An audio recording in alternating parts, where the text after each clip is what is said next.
আজকে আমি আলু পরোটা করবো, তার জন্য নিয়েছি আলু সেদ্ধ করে নিয়েছি, আটাও মেখে নিয়েছি। এদিকে আলুটা ভালো করে মেখে নেবো। এর সাথে আমি দেবো ধনেপাতা, কাঁচা লঙ্কা, পেঁয়াজ আর একটু মশলা দেবো, কিছু আছে মশলা এখানে। এবার আমি দিয়ে দিলাম চিলি ফ্লেক্সটা দিয়ে দিলাম,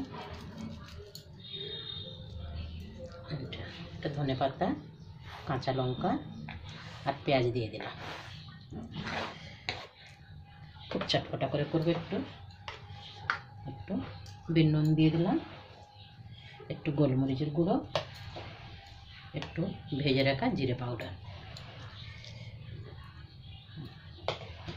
আর একটু সাদা নুন দিয়ে দিচ্ছি, একটু কম হবে, আর একটুখানি আমচুর দিয়ে দিলাম।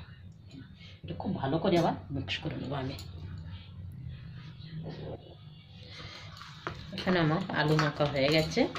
এবার আমি পরোটা করবো, শুরু করবো। খুব সুন্দর চটপটা হয়ে গেছে মাখা। তাওয়াটা গরম হয়ে গেছে, এবার আমি পরোটাগুলো দিয়ে দিচ্ছি। এবার ভেজে নেবো ভালো করে। এবার আমি তেল দিয়ে ভালো করে ভেজে নেবো।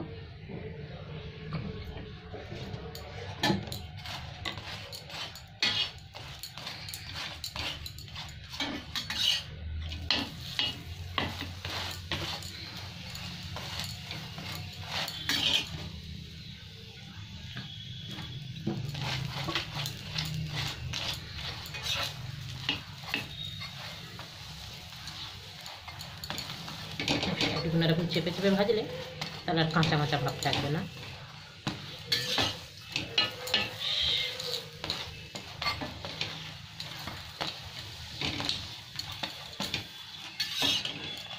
লাল লাল করে সব পরোটা আমি ভেজে নিলাম।